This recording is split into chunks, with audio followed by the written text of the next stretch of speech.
Okay, come on stage right now. Please give it up for a very funny gentleman. I've known this man now for probably a couple of years, and he's quite funny. Actually, he's really funny. Give it up for Mr. Freddy Kuhn.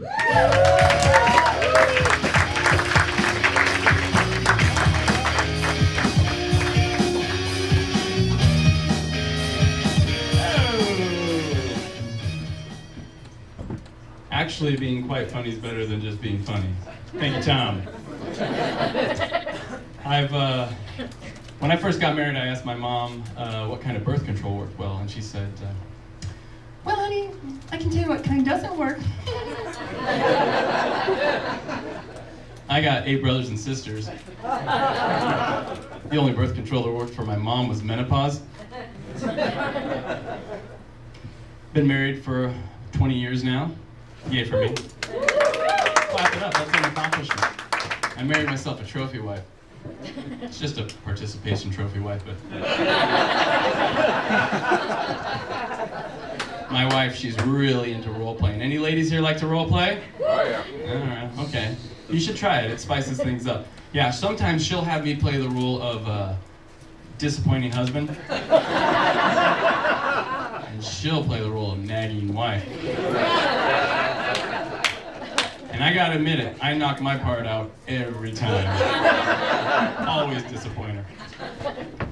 And you know, she's a character actor, so she like Daniel Day-Lewis, she'll stay in character all day long. I'll come home and she'll be like, honey, we did not discuss this purchase. And I'm like, oh yeah, it's about to get hot and heavy in here. She's like, seriously, I'm gonna go drop off the car for an oil change. I need a ride home. I'm like, oh, ride home, baby, yeah. She'll roll her eyes at me and she'll be like, are you done yet? I'm like, oh, that's my favorite line.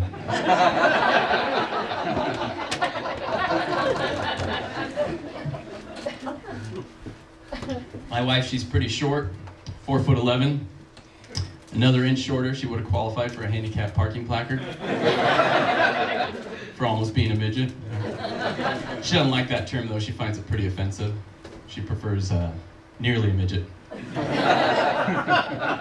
When you first get married, there's a lot of compromise, right? And you learn that just because you were raised one way and your spouse was raised another way, doesn't necessarily mean that your way was right and their way was wrong. It just means their way was stupid. As a newlywed, I learned one of my wife's idiosyncrasies is she would always leave the drawers like halfway open. Yeah. You think she'd have more caution about it too, because they were always right at her eye level. It's kind of a hard reach for her though, you know. And the thing about it is this motion doesn't require any more effort than this motion, right? It just requires a good upbringing.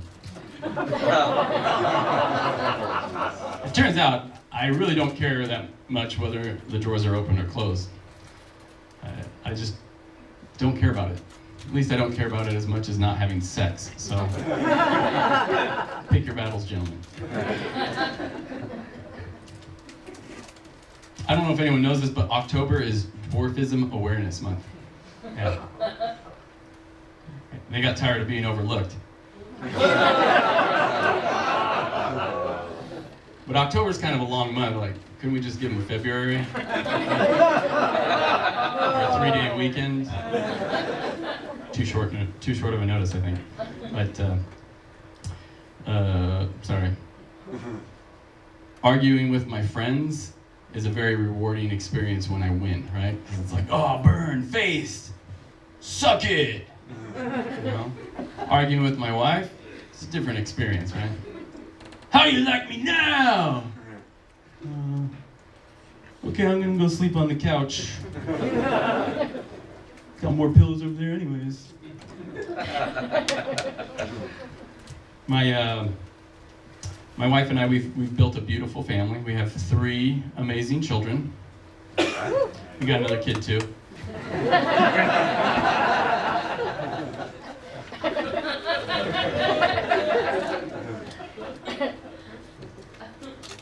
They always wonder which one of them is the other one. But the other day she was just looking at her body and she's like, oh, look what your kids did to me. And I'm like, my kids? I thought they were ours. It's funny how ownership of those children is always divided based off of pride and frustration. Right? Like, oh, our son, he's so sweet. You will not believe what your daughter just said to me.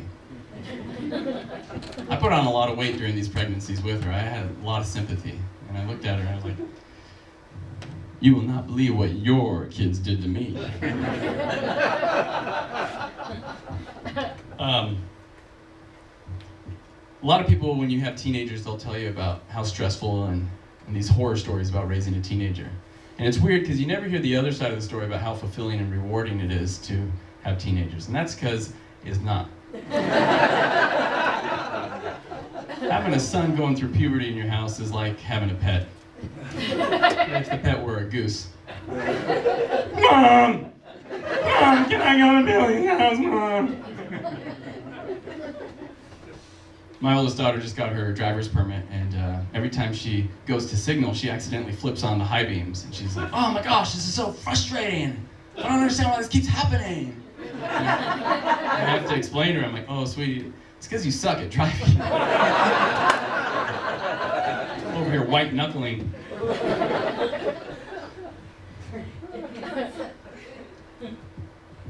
Having 3 of my 4 kids as teenagers makes for some pretty engaging conversations in the house. The other day I was like, hey son, how was school? It's like, oh, lit. Talk to any girls today? Bet. Okay. Did you get any numbers? Yeah. Good talk, son. How about you, sweetie? How was your day? Oh my gosh, Dad, last night I snapped a boy. And today, when I saw him, we made eye contact for like 5 whole seconds. It was W-Riz. Is that a good thing? She's like, oh, Dad, no cap. Thanks for the explanation, sweetie.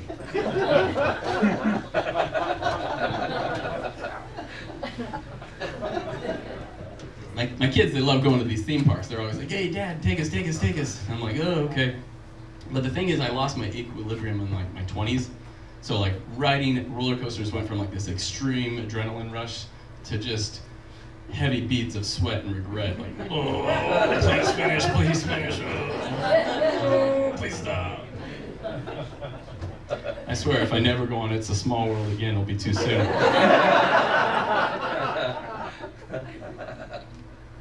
On my way here, I had to stop and wait at a crosswalk for this girl to cross, and she was just kind of taking her time, just sauntering across. She was texting on her phone. Kind of gave her like a toot on the horn to let her know I was in a hurry. She didn't respect my time. And she just kind of looked over and rolled her eyes and then gave me the finger. I was like, oh, jeez, you know?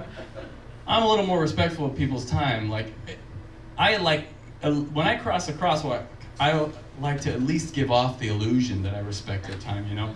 I don't run, but I'll like do the dad shuffle, you know? Where you just kind of walk at the same pace but move your shoulders more aggressively. Like, if I'm feeling spicy, I'll give them the finger. The finger of acknowledgement. I'm trying. As fast as I'm going today. My youngest daughter just turned 11, and I asked her what she wanted to be when she grew up, and she said, oh, Dad, I want to be an influencer. An influencer are these people who run around on social media, taking selfies and posting them with a daily motivational quote. Usually young women, scantily dressed. They're like, speak your truth.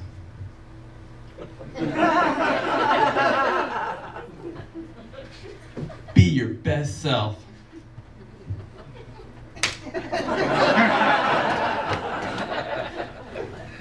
Face your fears.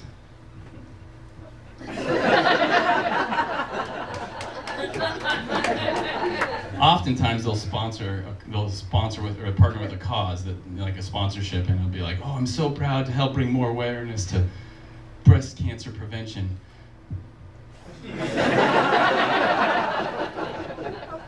Pretty sure the only people they're influencing are teenage boys and dirty old men. This guy knows what I'm talking about. One of the latest things they do on social media is these women will go and they'll set up these sting operations at the gym where they try to catch guys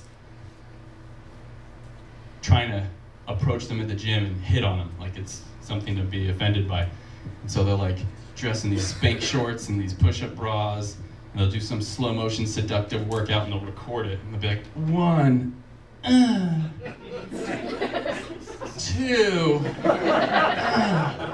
look at the camera and they'll be like, oh my gosh, he's staring at me. Can you believe this? 3. Oh, he's coming over. Excuse me, can I help you? Oh my gosh, the gall. I get what they're trying to do. They're trying to bring more awareness to being objectified. These women don't like to be objectified. But in reality, what they're wearing sort of screams, spank me again, but this time harder.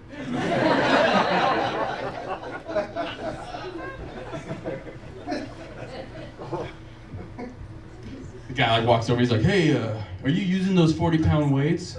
She's like, excuse me, my eyes are up here. Really? You came all the way over here to look at these 40-pound weights?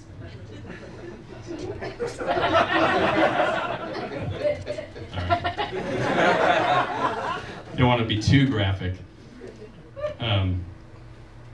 When I was growing up, one of my brothers and I shared a room, and he used to snore. So I would like have to like scream at him to wake him up, and then I'd try to fall asleep before he would. I'd be like, hey, and he'd be like, close my eyes and try to fall asleep.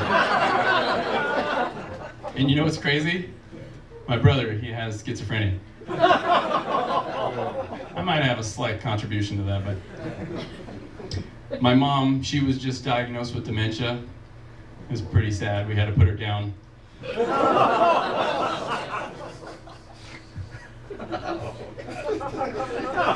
a good joke, come on. I didn't really put her down.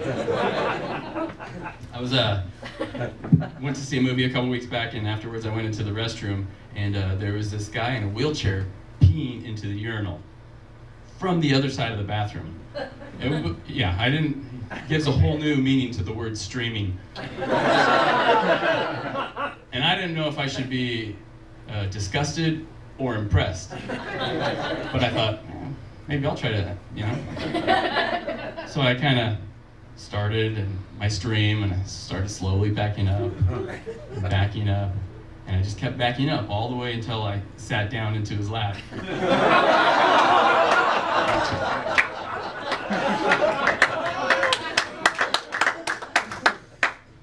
You guys ever go use a public restroom and you open the stall and someone's like sitting there? Yeah, me neither.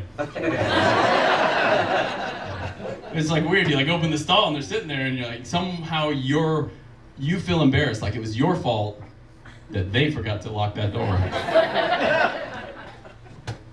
One time I went in and I opened the stall door, and someone was like sitting there, and they were not embarrassed at all. They were just kind of like smiling, and they like waved. And I was like, oh. Like the first thing I do when I go to the bathroom, I lock the door. And then I make sure it's locked, because I don't need anybody walking in on me when I'm making business.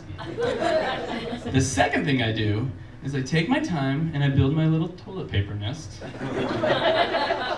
No matter how much of a rush I'm in, because I like a clean surface. Anyways, so I open the door, they're sitting there, they kind of smile, they're trying to make eye contact with me. I'm like, oh, I'm so sorry. And they're like, look at me! Excuse me!